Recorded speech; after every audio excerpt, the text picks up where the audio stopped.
आणि आता तो सन्माननीय कोर्टाचा आदेश आहे आणि तो आपल्याला मान्यच करावा लागेल।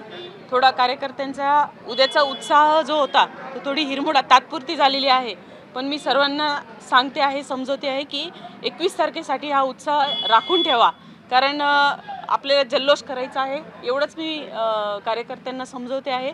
परंतु आजची जी निवडणूक प्रक्रिया आहे अतिशय चोखपणे व्यवस्थित सगळीकडे सुरू आहे आणि मतदारांचा प्रतिसादही प्रचंड चांगल्या पद्धतीने पॉझिटिव्ह मिळतो आहे। पण जो आजपर्यंत वाट बघावं लागते, कारण मुख्यमंत्र्यांनी पण या सगळ्या निकालावरती नाराजी व्यक्त केली आहे। तसं तर खरं व्हायला नको होतं, परंतु आता सन्माननीय न्यायालय आहे, त्याच्यावर कुठलीही टिप्पणी करणं हे योग्य ठरणार नाही। तर जो काही निकाल घेतलेला आहे कदाचित त्या काही नगर परिषदांच्या ज्या पुढच्या ढकलले गेलेल्या ज्या काही निवडणूक प्रक्रिया आहे, स्थगिती आलेली आहे, तो एकत्र निकाल व्हावा, इकडचा इन्फ्लुएन्स तिकडे होऊ नये, कदाचित त्याचा काही कोर्टाने विचार केला असेल। तर आता जो काही निर्णय घेतलाय ते न्यायाधीशांनाच माहिती का निर्णय घेतला। आत्मविश्वासाने सांगता की 21 तारखेला हा सगळा उत्साह राखून ठेवा, जल्लोष साजरा करायचा आहे, काय या सगळ्या दरम्यान तुमचा आत्मविश्वास? गुलाल कोणाचा राहील?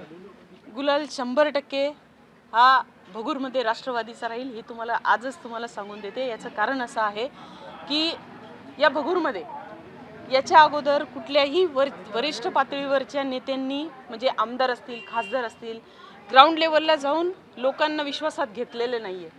आणि तो विश्वासात घेण्याचं हे आहे की गेल्या 5 वर्षांमध्ये काल मी जे पुरावे दाखवले ती कामं मला अक्षरशः रद्द करावी लागली आणि ती भगूरकरांमध्ये प्रचंड चीड निर्माण झालेली आहे। ही तशी लढाई आता इथून पुढे 12 वाजलेले आहे, ही जनशक्ती विरुद्ध धनशक्ती ही लढाई आता सुरू झालेली आहे। परंतु मला पूर्ण खात्री आहे की मतदार हे आमच्यासोबत राहतील, याचा पूर्ण मला विश्वास निर्माण झालेला आहे। कालच्या सभेनंतर माझ्या माता भगिनी या प्रचंड भावुक झालेल्या होत्या, कारण एका लेकीचा बाप काढले गेलेला आहे। मी आमदार बाजूला ठेवा, पण मी कुणाची तरी लेक आहे, कुणाची तरी सून आहे। पण जाहीर सभेमध्ये ती टीका टिप्पणी त्यांनी केली। मी आपल्याला आठवत असेल की पत्रकार परिषद जेव्हा आपली युती जाहीर केली तेव्हा माझं स्टेटमेंट आपल्याकडे रेकॉर्ड असेल की मी कुठलीही वैयक्तिक पातळीवर टीका टिप्पणी करून जाणार नाही, मी विकासाच्या मुद्द्यावर ही निवडणूक लढवत आहे। परंतु सुरुवात समोरून झाली आहे, ते शेवटी मी केलेलं आहे।